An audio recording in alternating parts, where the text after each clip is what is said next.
See Destiny Productions presents Power to Win with Dr. Valerie Daniels Carter. Expect a powerful half-hour broadcast that allows you to engage from the business world to the spiritual world, to be inspired and to be informed. Empowering, enlightening, mentoring, enriching.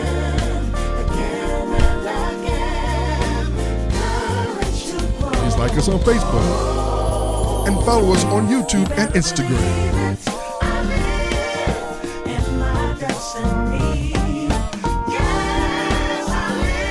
Remember, you have the power to win with Dr. Valerie Daniels Carter.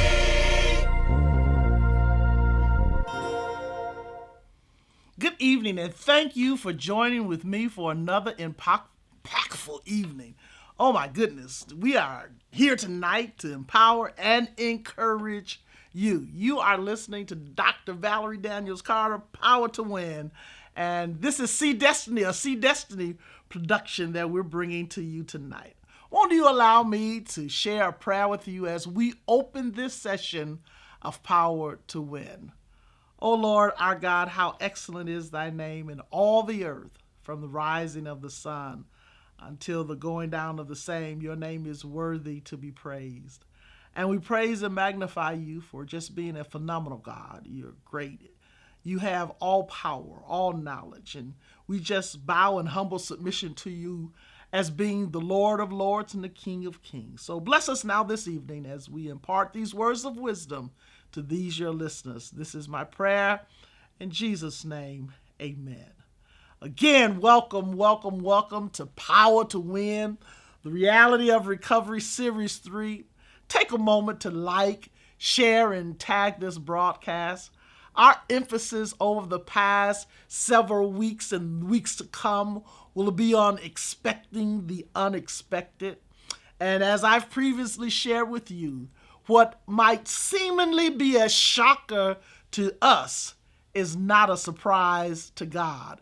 He knows what things have been prepared for us, so we must always remain purposeful, positive, and positioned in order to receive the things that we might not even be expecting. 1 Corinthians, the 2nd chapter and the 9th verse teaches us, but as it is written, eye has not seen, nor ear heard, neither entered into the heart of man, the things which God has prepared for them that love him. God's ways are not our ways. As a matter of fact, they're kind of mysterious if you really want to know the truth. You say, Dr. Carter, why do you say that? Because God is under no direct mandate or demand to communicate all the intricate details of our lives at once. He knows what he wants. He wants us to walk in faith and readiness while trusting and believing that he knows what is best for us. A great leader is aware of the landscape and environment in which they operate. A great leader must operate in a state of preparedness, being aware at all times of the opportunities as well as the challenges that exist. As a ministry leader or a business leader or an entrepreneur, you must be watchful and be aware of certain things that surround you. So tonight, our topic is entitled, A King Analysis of the Competition. Now, before we get started, let me remind you, my wonderful viewers out there, to like, tag, and share this broadcast. Share this broadcast. Somebody say it with me. Share this broadcast. Yes, please take a moment to share this session. And don't forget to visit my website at www.valeriedanielscarter.com. That's www.valeriedanielscarter.com. You will find under the series tab past broadcasts that I have shared with you, and I hopefully have empowered you each and every Tuesday night for the last year and some. On our merchandise page, we have some magnificent Power to Win items that you can purchase for yourself or as gifts for others. Our designer press shawls are also available on the website. Remember, proceeds from the sale of this merchandise allows us to support and empower the ministry initiatives that we have both here and abroad.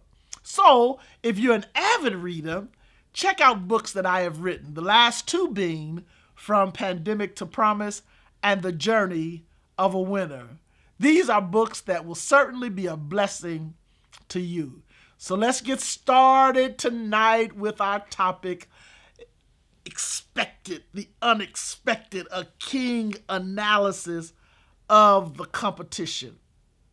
In the sports world, countless hours and dollars are spent on addressing competition. As a matter of fact, right now there's so much energy around understanding who the competitors are and what they have to offer. Teams are building and rebuilding day in and day out to make sure they're relevant.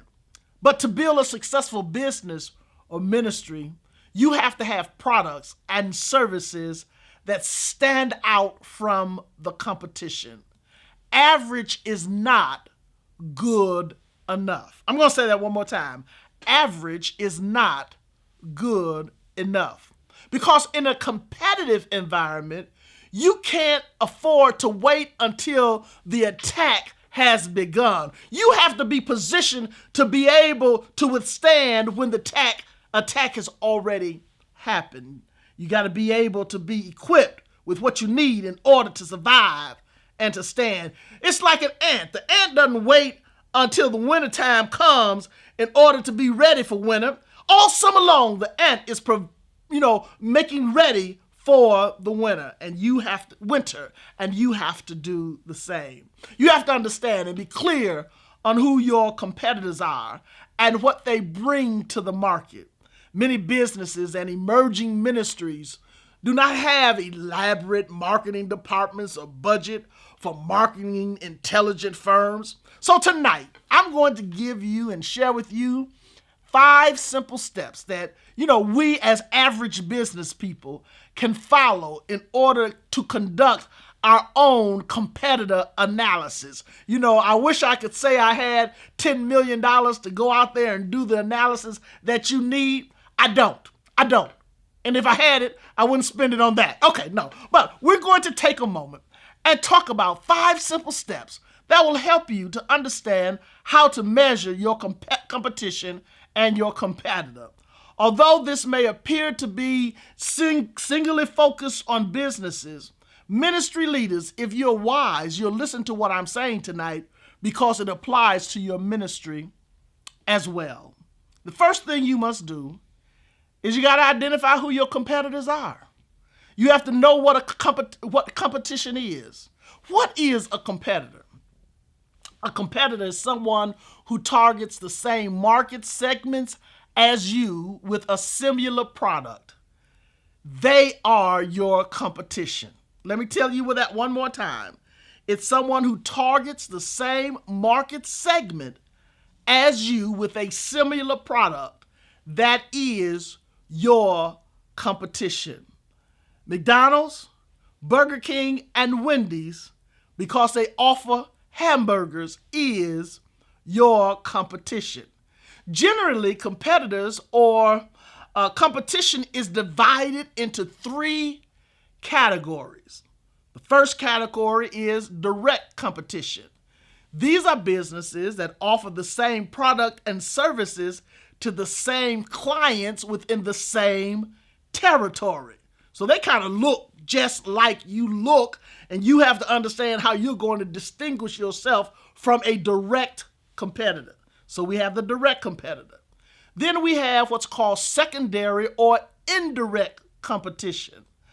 Indirect competition is businesses or ministries that offer slightly different products and services or target a different clientele, but it's within your same territory, okay? And then you have the last category that I call substitute competition. These are businesses or ministries that offer different products and services to the same people in the same territory. So you got to understand who your competitor is. Next, and this is key and critical, you must be able to gather information about your main competitors. Once you've identified your main competitors, you'll want to gather as much information as possible about them. You should try to compile the following information about your competitors. Number one, you want to compile information on their product and services. Evaluate their product and their services and compare them to your own, ideally by going out and purchasing them and trying them out. In my marketplace, with Auntie Anne's pretzels, I know Auntie Anne's has a phenomenal pretzel. As a matter of fact, I'm telling y'all it's the best pretzel in the world. But when, my competition comes, Pretzel Peddler comes to town, I'm not afraid to walk over there and buy that pretzel just to make sure my Auntie Anne's pretzel still is number one. You got to look at that. You got to understand the quality. You got to understand the features. You got to understand the likes and dislikes. And then look at who their suppliers are. And then lastly, does it respond to the consumer preference? In other words, does the consumer have a need for the product? Then the next thing you have to do is look at pricing. How are their products and services priced? Do they price for varying channels or partners or consumers? What is their discount policy? Can you estimate their cost structure? And if you're able to estimate their cost structure, that helps you in understanding how to know whether or not you're properly structured. The next point is positioning and branding. You got to analyze your competitors and their websites. Look at their websites. Look at their documents and their brochures and their catalogs. Follow them on social media and visit them in trade shows. What trade shows? What are their targeted markets? What is their unique selling proposition? You need to know that about your competitor. Then you also need to understand what is their market reputation. So talk to other customers and talk to some of their suppliers and your suppliers and some of the distributors and get their views. What do they think about your competitor? What are their opinions about their products and their sales and their marketing and their strategies and their customer service? Point 3, and this step takes a little more effort on your part. It requires you to analyze and prepare a written document of the competition's strengths and weaknesses. The reason you write it is because it causes you to visibly see a broad stroke of who your competitor is. Preparing a written evaluation of your competitors will allow you to compare their performance with your own.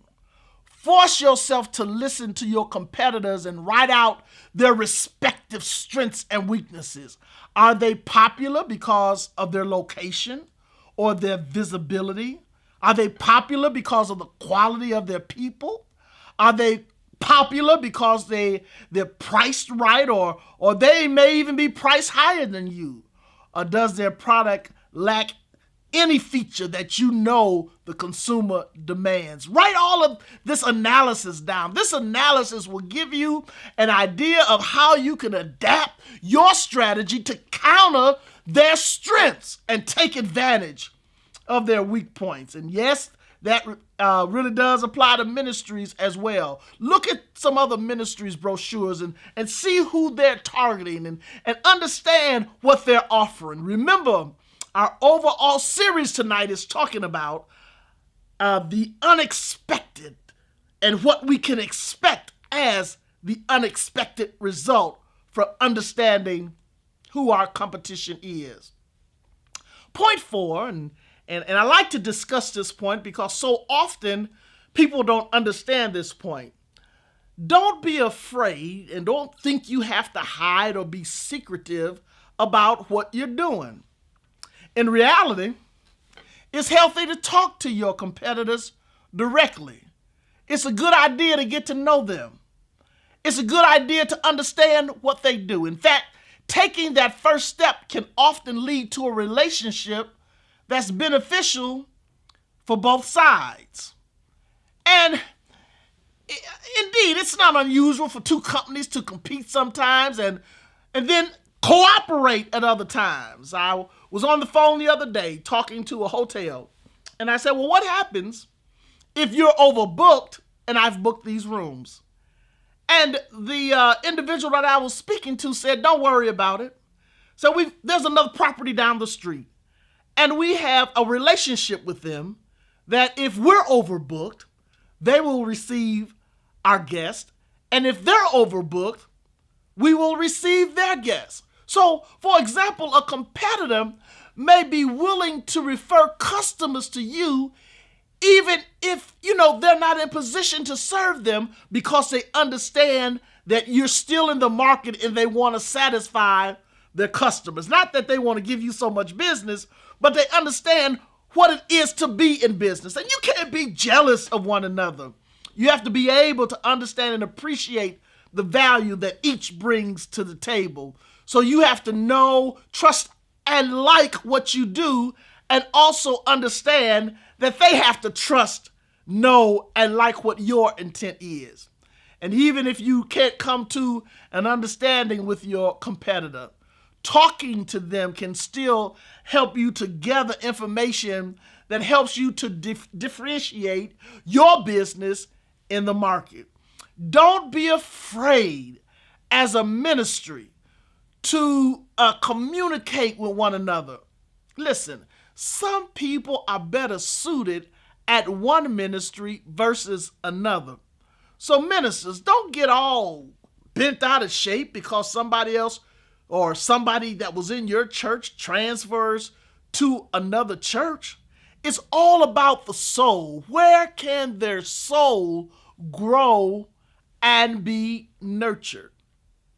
So in this case, sometimes it's healthy for ministers to have good relationships, and don't be so caught up in you and your world and who you are. Remember, it's hard to open an itty beeny mini small package. It takes a lot of time, energy, and effort to open a little small package. Don't be so small. Be broad, be big, take time to expand and build relationships. You will find that when you build relationships, you only expand who you are and what you have to offer. Point 5 is take time to identify your competitive advantage. Analyze the competitive landscape and understand what will help you identify as being the best. Maybe it's the fact that you have better pricing or promotions, or you can attract a certain customer that can spend a little more. It's kind of interesting. We call, in some cases, what we have captive audiences. What is a captive audience? Captive audience is like when you're in an airport and you've already gone through security and you're hungry and your plane is late. Well, you better know those prices are going to be a little higher than if you bought that same candy bar on the street. But they know they've got a captive audience and they know they have an advantage. So they take advantage of their what? Advantage. Remember, this strategy can't always be copied everywhere. If you buy pay $4.95 for a bag of chips at the airport, and then you come and go to the nearest grocery store, you're never going to pay $4.95. As a matter of fact, you're going to complain and wonder what's wrong with these people. It's supposed to be 2 for $1. But understand that it's not always about where, when, or how. It also has to do with the circumstance around it. So, and it might be just a short-term thing.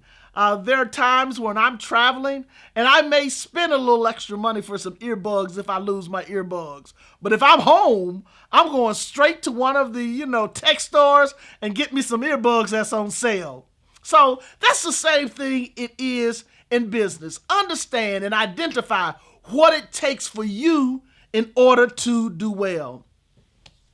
Never allow anyone to outdo what you've been destined to do. I don't care what anybody says. I've been directing choirs now. I'm not going to tell y'all how long, but some of y'all know about how long. but for a very long time. Now, at my age, I don't have to bounce and turn around and turn flips. All I have to do is be able to give direction, because the sincerity of what I'm saying, everybody knows is a connection to God. And I'd rather be totally connected to God than to be bouncing all across the stage and moving from side to side and have no anointing. Well, that's another story for another time, but I just thought I'd throw that in there free. So never allow anybody to outdo what you've been destined to do. I know I'm destined to be an orator of the Lord and conduct music in a certain way. So I give my life to preparing for what God has for me in my calling. Listen, a competitive advantage should ideally be a great strength that distinguishes you, or that's distinctive and can appeal to your target audience. Identifying your competitive edge will help you create your messaging and your branding image by relying on your differentiators as you begin to navigate to your place of destiny. Remember, you have to operate within the gift and calling that God has for you. It is never comfortable to try to walk in someone else's shoes, or shoes that were not sized for you. I don't care how much I may try to do it, I can no longer put on a size 6. Can't do it, won't do it, and won't embarrass myself and try to do it. It's good for you to recognize where you are in certain stages of life as well. Understand that you learn from your history, but your history is just a guide to lead you to the better. You've got to understand and understand you don't want to create an environment just because somebody else did it. Okay? I want to be a doctor because somebody else was a doctor. Or I want to be an astronaut because someone else was an astronaut. Or I want to be a preacher because somebody else is a preacher. Well, if you don't have the gift and calling to be that, you have to operate in your gift and your calling. And there's nothing wrong with being the employer or the employee. You have to know where you best are suited and fitted. And if you're better suited as an employer, then you want to take on the attributes of that. But if you're better suited as an employee, I don't want all those headaches. When I go home, I want to go home. I don't want to take work home with me. I don't want to have to be called up at 2:00 in the morning. I don't want to have to, answer to, why I can't make payroll tomorrow. You need to understand where you're best suited, and understanding that you're not a doubler or a repeater just because somebody else did something is really key and critical. Learning best practices is wise, but always remember to be you. Never change your strategy abruptly just because you see someone else doing something different. Be confident and secure in your own space. Always remember, whether you are in business or you are in ministry, we all operate in a competitive environment, and most likely your competitors are planning and trying to take customers from you, just like you trying to pull some share away from them. How will they do it? They're going to use the same strategies. They're going to adopt the same strategy. They're looking at the same targets. All the questions I'm asking you tonight and all the directives I'm giving you tonight, they're doing the same thing. And when you complete your competitor analysis, you will then be in a prime position to understand what your objectives should be. So I want to challenge you to secure your home base first before you seek to broaden your territory. So many times we are successful and we start running too fast rather than fully equipping ourselves in order to move forward. I take it like this in my life. I take everything one day at a time, one situation at a time. I manage everything one challenge at a time. And I don't try to bring tomorrow's problems in today. I try to deal with today's problems today because guess what? Tomorrow is coming. So I'm not trying to understand how to manage what's coming down the road that may be hindering me or that may be preventing me from being successful. I'm trying to manage today. I'm trying to look at what my competition looks like today. I'm trying to set my course for tomorrow, but I manage it by managing well today. You can't be a failure in today and think you're going to be some kind of great giant tomorrow. To whom much is given, much is required. So therefore, if you're going to be on the side of much or greatness or broadness, you've got to understand how to manage through the small as well as the great. There's something a wise man once said to me. He says, not only should you not despise the small, you should learn from the small. Because many times, and the Lord told us this, children can teach us a lesson if we would listen and hear. So understand who is in your market. Take a moment to assess it properly. Write down, the scripture says, write the vision and make it plain. And then take the time to understand what your distinguishing factors are or need to be in order to make you competitive. If you're not competitive, I hate to say it like this, but I will say it like this, that means you're on the back end of failure. That's a strong statement, isn't it? So you always want to make yourself relevant and competitive. You don't have to be the greatest.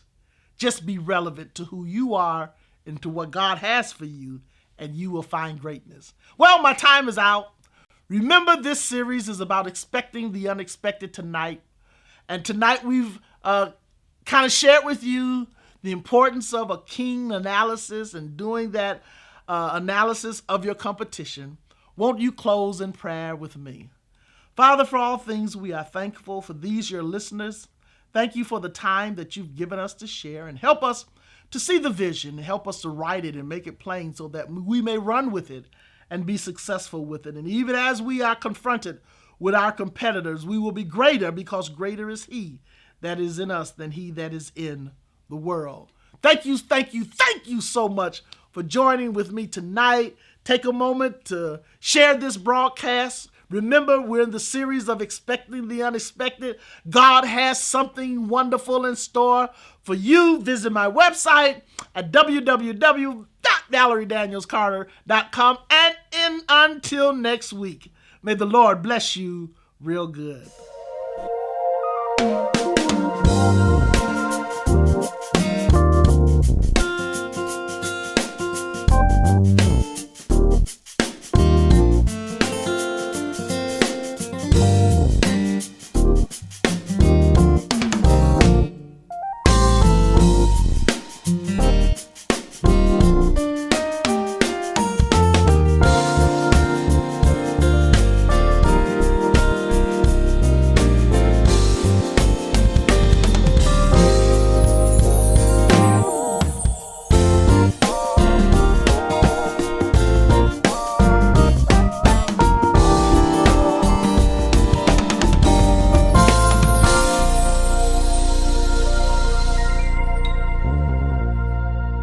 We're so glad you joined us tonight. Please like us on Facebook and follow us on YouTube and Instagram. We look forward to seeing you next week. Remember, you have the power to win with Dr. Valerie Daniels Carter.